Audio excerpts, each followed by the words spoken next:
के गिरता है। इस पूरे ट्रिब्यूटरीज मतलब छोटे छोटे रिवर्स की अरेंजमेंट को आना लैंड को बोलते हैं वाटरशेड मैनेजमेंट। वाटर रिसोर्स ही है ना। देख फॉरेस्ट से तुझे क्या क्या मिलता है, अगर तू फॉरेस्ट को ध्यान से देखे, तुझे उधर से वुड मिलती है, बात समझिए, तुझे उधर से क्या मिलता है, जो कोई चीज दे वो रिसोर्स है। याद करने, स्क्रब फॉरेस्ट महाराष्ट्र में होता है, तेलंगाना में होता है, कर्नाटका में होते हैं और यहाँ पे अक्सर शर्ब्स होते हैं, ठीक है। अल्पाइन फॉरेस्ट हिमालयाज में होते हैं, लद्दाख में होता है, गोल्ड सिल्वर एंड प्लेटिनियम, ठीक है। फिर नॉन मेटालिक मतलब जो मेटल जैसे नहीं है, जो मेटल जैसे नहीं है, जैसे माइका हो गया, सल्फर हो गया। और एनर्जी मिनरल्स कौन से हो गए, कोल, पेट्रोलियम एंड नेचुरल गैस। ये जो मिनरल्स हैं ये मैंने बहुत अच्छे से आपको ना वो एनर्जी रिसोर्सेज वाले चैप्टर में करवाया। बशीर साहब का घर है, उसने बारिश का पानी ऐसे ऊपर इकट्ठा किया और फिर एक पाइपलाइन से एक टैंक में उसको इकट्ठा कर दिया और बाद में इसको यूज कर लिया, एग्रीकल्चर पर्पज के लिए यूज कर लिया। या हाय एवरीवन, अस्सलाम वालेकुम वरहमतुल्लाहि वबरकातुहू, नमस्ते, सत श्री अकाल, के हालत वाडा, सब बढ़िया। हाँ बढ़िया सर, क्या बात है, ईवीएस की वीडियो तो दन दन दन दन दना के तर कर करके आ रही है, क्या मसला है, क्या खाए हो, कौनो शिलाजीत खाए हो? नहीं मेरे प्यारे बच्चे, ये सब आपका प्यार है, एक बार वादा किया उस वादे को निभाना है। चैप्टर नंबर 8 में कंप्लीट करवा चुका हूं, अब तेरे पास है दैट इज चैप्टर नंबर 9 मतलब video number 9 nature resource. Bashir साहब नाजिया जी बिल्कुल बेसिक से टॉप पे लेके जाएंगे नेचर रिसोर्स। दिल में ठान के रखना है कि भाई साहब 70 में से 70 नंबर आना है और मेरी जान पेपर यहीं से आएगा। डब्ल्यू बजाई सर इसलिए लिखा है ताकि नोट्स चोरी ना हो। नहीं यार, जहां मर्जी यूज करने करो यूज, कोई फर्क नहीं पड़ता, फिर बच्चों मेहनत करना सीखना है मेरी जान। चले शुरुआत करते हैं नेचर रिसोर्स से ही स्टार्ट करते हैं। देख रिसोर्सेज का मतलब होता है जहां से हमें कोई चीज मिले। जैसे मैं बोल रहा हूं, मैं ईवीएस का मेरा रिसोर्स कौन सा है, ये किताब। मुझे ईवीएस की नॉलेज किससे मिलती है, इस किताब से मिलती है। तो रिसोर्सेज वो जगह होती है जहां से हमें कोई कीमती चीज मिले। जैसे वुड कहां से मिलती है, फॉरेस्ट से, तो फॉरेस्ट क्या हुआ, रिसोर्स। पानी कहां से मिलता है, रिवर से, तो रिवर क्या हुआ, रिसोर्स। सनलाइट कहां से मिलती है, सन से, तो सन क्या हुआ, रिसोर्स। और वो रिसोर्सेज जो नेचर हमें देते हैं उनको हम बोलते हैं नेचुरल रिसोर्स। देख नेचर रिसोर्स क्या हो गया, the material that you get from the nature. वो मटेरियल जो आप नेचर से लेते हो इज कॉल्ड नेचुरल रिसोर्स। जैसे हवा नेचर से लेते हो, नेचर रिसोर्स। पानी नेचर से लेते हो, नेचर रिसोर्स। मिट्टी नेचर से लेते हो, नेचर रिसोर्स। मिनरल्स में जैसे कोल हो गया, पेट्रोलियम हो गया, कॉपर हो गया, सोडियम हो गया, गोल्ड हो गया, डायमंड हो गया, ये सारे आप नेचर से लेते हो तो नेचर रिसोर्स। और लैंड के जमीन और लैंड और जमीन एक ही चीज है, लैंड और सॉइल एक ही चीज है, ठीक है। ये सारे क्या है, नेचुरल रिसोर्स। ये नेचर रिसोर्स दो तरह के हो सकते हैं, एक होता है रिन्यूएबल सोर्स जो रिस्टोर हो सकता है, रिसाइकल हो सकता है, और अनलिमिटेड है, बहुत सारा, जैसे पानी है, ठीक है। ये रिस्टोर भी हो सकता है, रिसाइकल भी हो सकता है, रिफाइन भी हो सकता है, और दुनिया पे बहुत सारा है। Non renewable, not restorable, not recyclable, ये लिमिटेड है, थोड़ा सा है, जैसे कोल हो गया, पेट्रोलियम हो गया। चले आगे, उसके बाद है फॉरेस्ट रिसोर्स। फॉरेस्ट भी एक रिसोर्स है। The resource we get from the forest is called the forest resource। तो खुद सोच, फॉरेस्ट भी एक रिसोर्स ही है ना। देख फॉरेस्ट से तुझे क्या क्या मिलता है, अगर तू फॉरेस्ट को ध्यान से देखे, तुझे उधर से वुड मिलती है, बात समझिए, तुझे उधर से क्या मिलता है, जो कोई चीज दे वो रिसोर्स है। फॉरेस्ट एक रिसोर्स है क्योंकि तुझे वुड देता है, मेडिसिन देता है, पेपर देता है, ऑक्सीजन देता है, और मुझे नहीं बट बहुत सारे जानवरों को हैबिटेट देता है। थिंक ऑफ कार्बन डाइऑक्साइड, और कार्बन डाइऑक्साइड को जज़ब कर लेता है। समझ आया कि नहीं आया? हाँ सर। टाइप्स ऑफ फॉरेस्ट, ये भी इंपॉर्टेंट सवाल है। There are 3 types of forest in whole world की बात कर रहा हूं, 3 तरह के। एक है ट्रॉपिकल फॉरेस्ट, एक है टेम्परेट फॉरेस्ट, और एक क्या है, that is boreal forest, BOREAL, boreal forest. जो ट्रॉपिकल फॉरेस्ट है वो कहां पे है, इक्वेटर पे है। ध्यान से देखिए, हमारा अर्थ है ना, इसके इस इक्वेटर लाइन पे जितनी भी कंट्रीज आती हैं उस पे जो फॉरेस्ट होता है ट्रॉपिकल फॉरेस्ट होता है। 50% जो फॉरेस्ट है वो इसी इक्वेटर पे है, ट्रॉपिकल फॉरेस्ट है। जैसे साउथ अमेरिका में है और साउथ एशिया में है। और यहाँ पे रेनफॉल बहुत ज्यादा होती है, बारिश जो होती है ना, रेनफॉल वो बहुत ज्यादा होती है। टेम्परेट फॉरेस्ट कौन सा हो गया? Temperate forest towards the pole. Towards the pole मतलब जो अर्थ के ये पोल है ना, north pole and south pole, इस तरफ होता है। 25% होते हैं, जैसे जापान, अमेरिका एंड यूरेशिया एक कंट्री का नाम है, यूरेशिया, ठीक है। उसके बाद बोरियल फॉरेस्ट कहां पे होता है? बोरियल फॉरेस्ट होता है, ये इक्वेटर की लाइन है, ये आ गया जी हमारा पोल, ये इक्वेटर। पोल और इक्वेटर के बीच में जो फॉरेस्ट पड़ते हैं उसको बोलते हैं boreal forest, between equator and the pole. 25% होते हैं अलास्का एंड कनाडा के जो जंगल हैं, वो सारे एग्जांपल किसके हैं? बोरियल फॉरेस्ट के। अच्छा, इंडिया में कौन कौन से फॉरेस्ट है? इंडिया की बात करा, अब इंडिया की बात कर रहे हैं हम। इंडिया में कौन कौन से फॉरेस्ट हैं? इंडिया में जो पहला फॉरेस्ट है वो है tropical green forest. Tropical green forest Andaman Nicobar Odisha, इसमें रबर लगता है और रोजवुड प्लांट्स लगते हैं, ठीक है। दूसरा कौन सा? ट्रॉपिकल डिसीडियस फॉरेस्ट, ये मध्य प्रदेश, अरुणाचल प्रदेश, बिहार में होता है और इसमें क्या लगता है? Bamboo and mulberry. तीसरा कौन सा? स्वैम्प्स फॉरेस्ट, ये गुजरात और राजस्थान में होता है। Mangrove forest West Bengal and Bangladesh में होता है। सब ट्रॉपिकल फॉरेस्ट हिमाचल प्रदेश, बंगाल और असम में होता है। बस ये एग्जांपल याद रखना कि ये तरह के फॉरेस्ट हैं और कहां कहां पाए जाते हैं। फिर है ये जो 3 है ये भी इंडिया में ही पाए जाते हैं। माउंटेन फॉरेस्ट केरला में, तमिलनाडु में, अरुणाचल प्रदेश में, नागालैंड में, और इधर फर्न्स होते हैं और देवदार होते हैं। जिस फॉरेस्ट के साथ मैंने उसके ट्रीज भी लिखते हैं वो याद करने, जिसके साथ नहीं लिखे तो नहीं याद करने। स्क्रब फॉरेस्ट महाराष्ट्र में होता है, तेलंगाना में होता है, कर्नाटका में होते हैं और यहां पे अक्सर शर्ब्स होते हैं, ठीक है। अल्पाइन फॉरेस्ट हिमालयाज में होते हैं, लद्दाख में होते हैं, सिक्किम में होते हैं और इधर अक्सर पाइन ट्री मिलता है। पाइन मतलब चीड़ का पेड़ मिलता है। Forest in Jammu and Kashmir, Jammu Kashmir में फॉरेस्ट, जम्मू कश्मीर का जो इलाका है वो 3 रीजन में डिवाइडेड है, जम्मू कश्मीर एंड लद्दाख, ये 3 रीजन हैं। जो जम्मू के इलाके आते हैं उसमें जो जंगल है वो सब ट्रॉपिकल हैं, जो कश्मीर में है वो टेम्परेट हैं और जो लद्दाख में है वो अल्पाइन फॉरेस्ट पाए जाते हैं। ये दिमाग में अच्छे से रख लेना। और जम्मू कश्मीर में जो पेड़ पाए जाते हैं, एक पाइनस का, एक स्प्रूसी का, एक चीड़ का और एक रोडोडेंड्रॉन का, ये 4 तरह के पेड़ हैं जो जम्मू कश्मीर के जंगलों में पाए जाते हैं। 4 नहीं याद हो रहे तो 2 याद रख लो, पाइनस, चीड़, ये वाला भी याद हो जाएगा, रोडोडेंड्रॉन, और ये क्या? स्प्रूस, SPRUCE, डन, ठीक है। उसके बाद है एनिमल रिसोर्सेज, वो चीजें जो आपको एनिमल से मिलते हैं उसको बोलते हैं एनिमल रिसोर्सेज। जैसे एक कॉमन एग्जांपल मैं बोल रहा हूं, लाइव स्टॉक।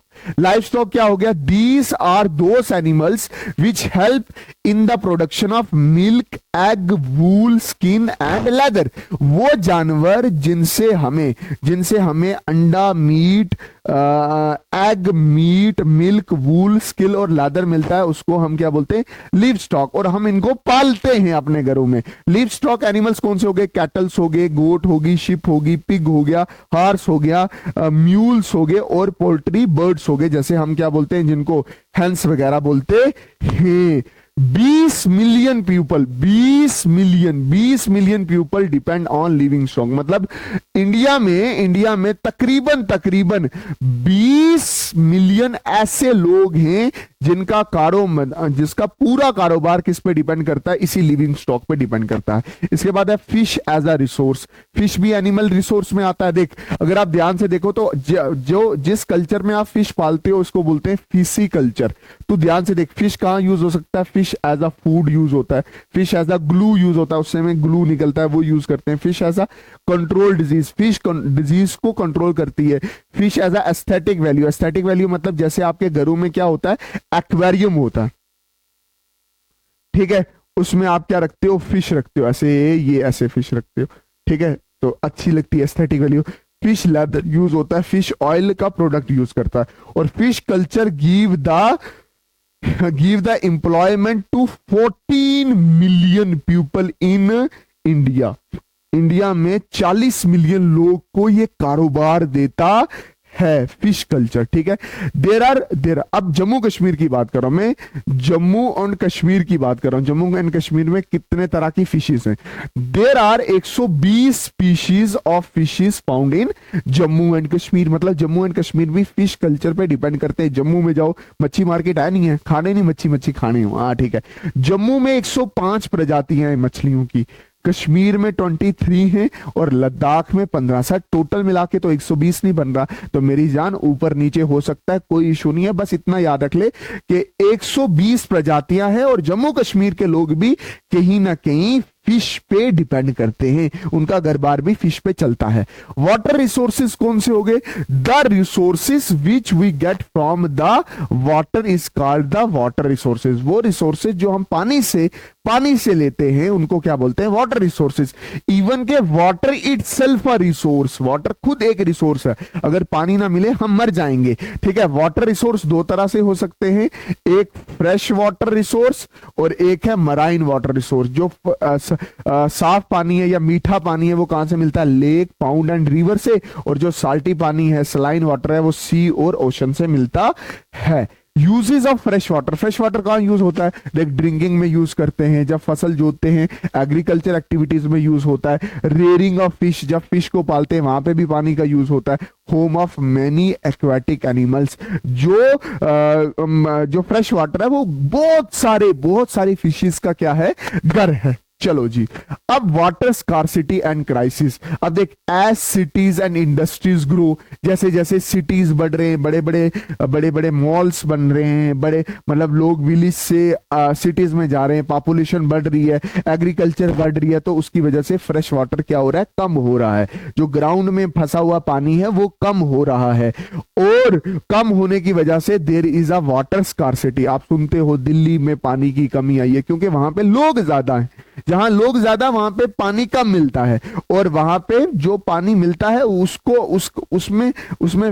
उसमें जब लोग यूज करते हैं तो वो वेस्ट वाटर ज्यादा बनता है। Management and conservation of fresh water. अब देखो, जैसे दुनिया की पॉपुलेशन बढ़ रही है, उसकी वजह से पानी तो कम हो रहा है फ्रेश वाटर, तो अब हमें पानी को ऐसे यूज करना है कि पानी को गंदा नहीं करना है, और पानी को इस तरह से यूज करना है ताकि हमारी आगे वाली नस्लें भी उसको अच्छे से यूज करें।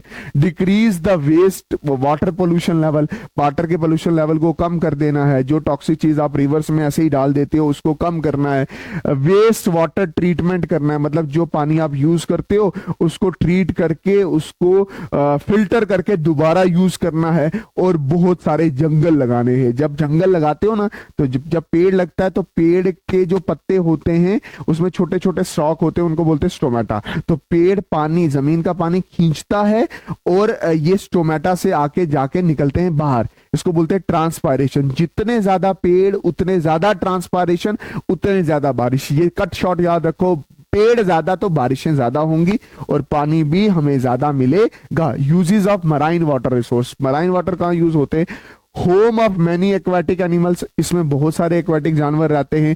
Source of drinking water through desalination, जब मराइन वाटर का साल्ट निकाला जाता है तो वो पानी पीने लायक हो जाता है। एक्सट्रैक्शन ऑफ कॉमन सॉल्ट, इसी पानी से आप नमक भी निकालते हो। प्रोडक्शन ऑफ प्रोडक्ट, बहुत सारे प्रोडक्ट बनते हैं इससे। एल्जिन बनता है, आगर बनता है, कैरोजिनिन बनता है और डाई एटम्स बनते हैं। आप बस इतना याद रखो कि कौन कौन सी चीज बनती है, बस इतना। एल्जिन बनता है, बस इतना। ये एल्जिन बनता है और आगर बनता है समुद्र के पानी से। बस दो ही एग्जांपल याद रखो। Marine water resource issues, concern and problem. अब मराइन वाटर के साथ भी बहुत सारे इश्यूज है। वो भी अब क्या हो रहा है? पोल्यूटेड हो रहा है। उसमें वाटर पोल्यूशन बढ़ रहा है। उसमें समुद्री जहाज जाते हैं, उसमें तेल लदा होता है, उसका एक्सीडेंट होता है तो सारा तेल कहाँ गिर जाता है? समुद्र में। तो समुद्र में पॉल्यूशन क्या हो जाता है? बढ़ जाता है। उसमें बहुत सारी इंडस्ट्रीज होती हैं जो अपना सारा टॉक्सिक वेस्ट समुद्र में डालती हैं। तो अगर आप देखो तो समुद्र का पानी पोल्यूटेड भी हो रहा है, उसमें ऑयल भी बढ़ रहा है, वाटर पोल्यूशन लेवल बढ़ रहा है। तो हम क्या बोल रहे हैं? हमें क्या करना है? Management and conservation of marine water. हमने मराइन वाटर की मैनेजमेंट करनी है, उसके पोल्यूशन को कम करना है, उसके टॉक्सिसिटी को कम करना है।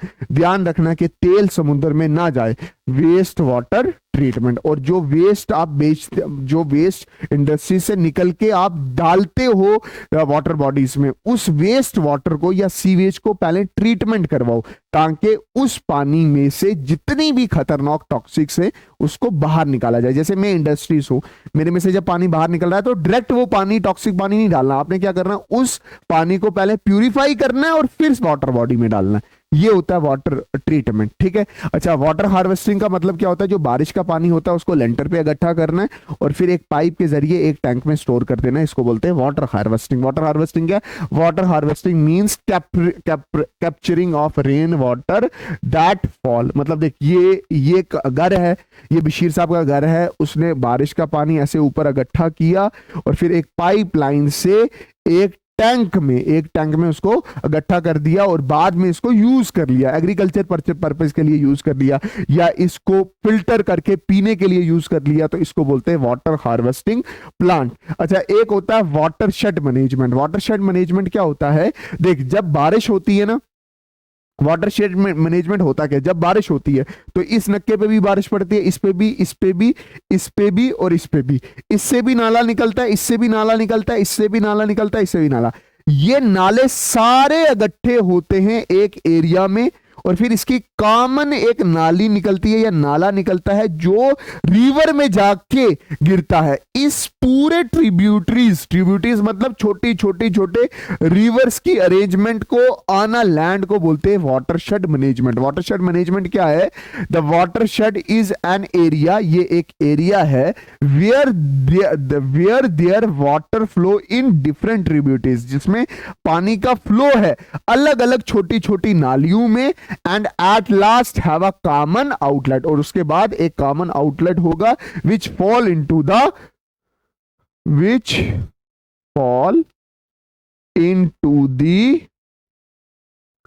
सी आर ओशन। कहानी खत्म।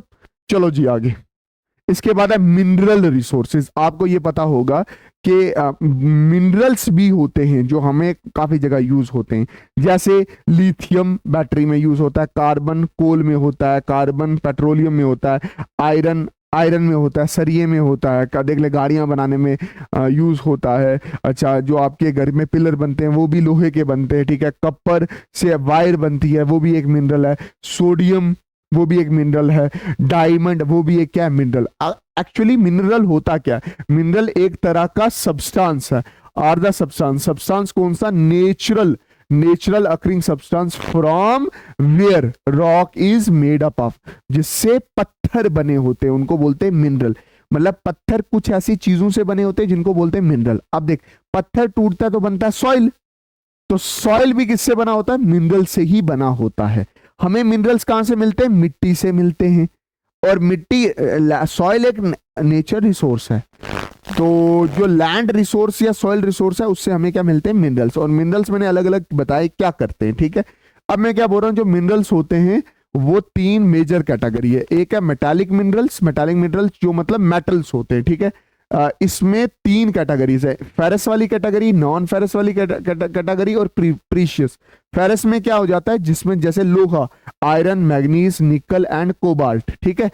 ये फेरिस मतलब आयरन जैसी प्रॉपर्टी रखने वाला है। नॉन फेरस मतलब आयरन जैसी प्रॉपर्टी नहीं रखता। कॉपर, लेड एंड एसएन, मतलब एसएन भी एक एलिमेंट है जिसको आप क्या बोलते हैं? टिन, इसको क्या बोलते हैं? TIN, tin. फिर है प्रीशियस मिनरल, कौन कौन सा? गोल्ड, सिल्वर एंड प्लेटिनियम, ठीक है। फिर नॉन मेटालिक मतलब जो मेटल जैसे नहीं है, जैसे माइका हो गया, सल्फर हो गया। और एनर्जी मिनरल्स कौन से हो गए? कोल, पेट्रोलियम एंड नेचुरल गैस। ये जो मिनरल्स हैं ये मैंने बहुत अच्छे से आपको ना वो एनर्जी रिसोर्सेज वाले चैप्टर में करवाया, चैप्टर नंबर 5 में। अब है यूजेस ऑफ मिनरल्स कहाँ यूज होता है? कंस्ट्रक्शन ऑफ बिल्डिंग में वो आयरन यूज होता है, ठीक है। जनरेशन ऑफ एनर्जी जैसे कोल एंड पेट्रोलियम यूज होता नहीं होता ये मिनरल। फॉर्मेशन ऑफ ऑर्नामेंटल में कौन सा यूज होता है? गोल्ड। ऑर्नामेंटल एक ऐसी चीज होती है जो आपकी खूबसूरती को बढ़ाती है ना, जैसे नेकलेस हो गया, रिंग होगी, डायमंड की रिंग होगी तो इसमें डायमंड भी डाल दो, ठीक है। फर्टिलाइजर्स एंड फंगीसाइड जिसमें नाइट्रोजन होता है, ठीक है। फॉर्मेशन ऑफ अलोई, है ना। अलोई की फॉर्मेशन, जैसे एक फॉर्मेशन है दैट इज ब्रास, मुझे बताना ब्रास किस किस एलिमेंट से बना है, किन 3 एलिमेंट से जुड़ के ब्रास बना। ब्रास एक अलोई है। अलोई क्या होता है? Alloy is a homogeneous mixture of 1 2 or more than 2 metal. Brass किस किस मेटल से बना है ये बताना मुझे। अच्छा, mineral found in Jammu and Kashmir, देख ये मिनरल्स की कैटेगरी है और ये हमारी अकरंस है। देख लाइमस्टोन कहाँ है? पुंछ में या ले में है, ठीक है। जिप्सम कहाँ है? बारामूला में। मार्बल कहाँ है? कुपवाड़ा में। ग्रेनाइट कहाँ है? गांधरबल में, ठीक है। बॉक्साइट कहाँ है? रामबन में। बोरैक्स कहाँ है? ले में। ग्राफाइट कहाँ है? बारामूला में है। चाइना क्ले कहाँ है? डोडा में है। और डोलोमाइट कहाँ है? रजौरी में, ठीक है। हो सके तो 4-5 नाम इससे याद कर लेना, ठीक है। उसके बाद है कंजर्वेशन ऑफ मिनरल रिसोर्स। अब देख जो सॉइल में मिनरल्स होते हैं वो बिल्कुल होते हैं थोड़े। अब क्या होता है, ये वक्त के साथ हम बहुत ज्यादा यूज कर लेते हैं। जब बहुत ज्यादा यूज हो सकते हैं तो ये वक्त के साथ हो जाएंगे खत्म, इसलिए हमने कंजर्व करना है, इसको बार बार यूज करना है। रिसाइकल ऑफ मेटल मतलब कप्पर की तार बनी, जब वो खराब होगी तो उस कप्पर को क्या करना है? रिसाइकल करना है। सस्टेनेबल मैनर में यूज करना है, मतलब इस तरह से यूज करना है कि हमारी फ्यूचर जनरेशन के लिए भी वो चीज बच जाए। बाय रीयूजिंग, बार बार यूज करना है। एक सवाल मेरे पास मैं आपसे पूछ रहा हूं, जम्मू कश्मीर में एक जगह पे लिथियम निकला है। लिथियम एक ऐसा मिनरल है जो कहाँ यूज होता है? बैटरी में यूज होता है। मुझे उस जगह का नाम बताओ कि कहाँ है जम्मू कश्मीर में ऐसी जगह जहां पे लिथियम निकला था, कमेंट सेक्शन में बताना। मेडिसिनल प्लांट, देख कुछ ऐसे प्लांट्स होते हैं जिनके पास मेडिसिनल वैल्यूज होती हैं, जिसे हम अगर खाएं या किसी जगह पे लगाएं उसकी वजह से आपको बॉडी में फायदा होता है, आपकी बीमारियां दूर होती हैं। The plants which is used as a medicine मतलब टू केयर द डिजीज, बीमारी को दूर भगाने के लिए उसको बोलते हैं मेडिसिनल प्लांट। जम्मू कश्मीर में बहुत सारे मेडिसिनल प्लांट हैं, जैसे उसमें से कुछ एग्जांपल आपके सामने लाया हूं, जैसे एडियंटम हंसराज जिसको बोलते हैं, गोईथीर कश्मीरी में बोलते हैं, ठीक है। एर्थीमिसियस लोकली क्या बोलते हैं? थीथीवन। फिर क्या है? वर्जीनिया जिसको जख्मी हयात बोलते हैं। क्रोकस जिसको जैफरॉन बोलते हैं, बहुत सारी बीमारियां दूर करता है। दतूरा जिसको दतूर बोलते हैं। ड्यूसकोरिया, उसके बाद टेरा एक्सकम, उसके बाद कौन सा? That is arnebia, rheum, viola, podophyllum, aconitum और saussurea. These are the plants which have medicinal uses and found in Jammu and Kashmir. यहां पे हमारा नेचुरल रिसोर्सेज वाला चैप्टर होता है खत्म। मैंने बहुत अच्छे से बताया है आपको, बहुत अच्छे से। ये कुछ प्लांट्स हैं जो आपने रट्टा मारने, इसमें कोई लॉजिक नहीं लगाना, बस पूछ सकता है 2-3 मेडिसिनल प्लांट बता दो, आपको पता है मेडिसिनल प्लांट है तो वो क्या करता होगा? आपको बीमारियों से बचाता होगा। जितनी जितनी बड़ी बड़ी बीमारियां वो इन सबसे क्योर हो जाती हैं। नोट्स में टेलीग्राम में डाल दूंगा। बाकी मिलते हैं किसी और छोटी सी नई वीडियो में। तब तक के लिए अल्लाह हाफिज, अल्लाह राखा, शुभ रात्रि, जय हिंद। जम्मू जिंदाबाद, कश्मीर जिंदाबाद, जम्मू कश्मीर जिंदाबाद, हिंदुस्तान जिंदाबाद। प्लीज पढ़ना, अच्छे से पढ़ना। अब हमारे पास सिर्फ एक ही चैप्टर बचा है मेरी जान।